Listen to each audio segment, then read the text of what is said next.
Male giraffes use their neck as a flexible club. They swing their necks around and bash each other real hard to establish territories, and the winner has the more females. Because giraffes with longer, more powerful necks were more likely to win females and mate, they bred over time giraffes with even longer necks. But with long necks came danger. Giraffe horns were once long and sharp, like their antelope cousins. When the giraffe strategy of fighting happens and the neck gets longer, the horns can actually kill the opponent. What happens is the horns, we see in evolution evidence for the horns to be more blunt, so they won't kill the opponent, because although fighting is very formidable, in evolution you don't have one individual kill the other individual. Only humans kill each other.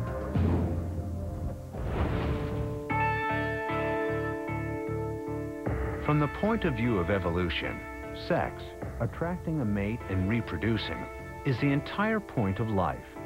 The need for male display for the attraction of females has caused the evolution of an amazing variety of shapes. Some, like the peacock, seem beautiful. For others, it's harder to see the appeal. This is the stalk-eyed fly.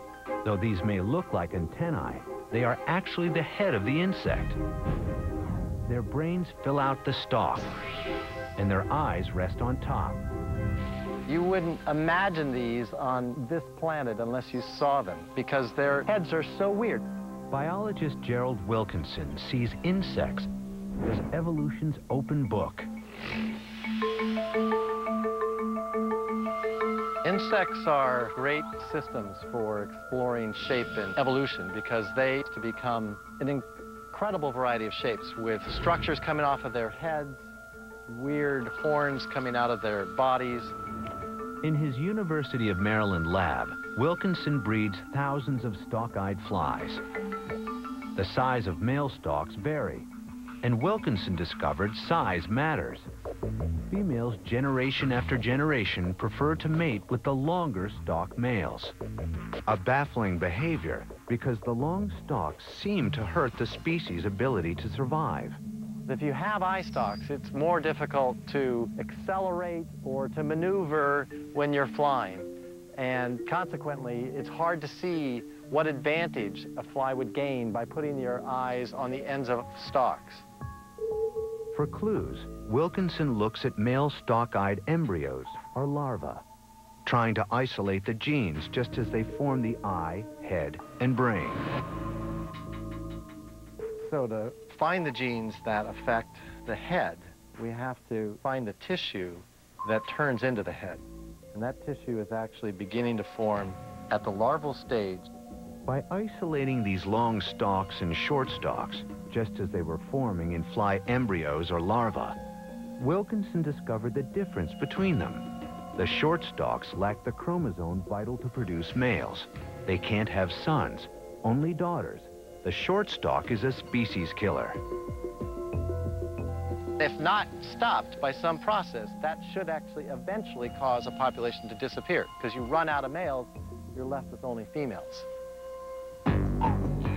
The long stalk may look bizarre to us, but to a female fly, it's a clear indicator of the best choice of mate.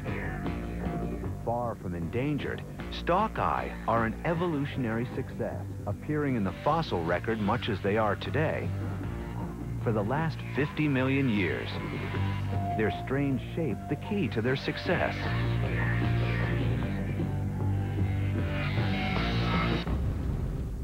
Over thousands and millions of years, animal shapes rise and fall.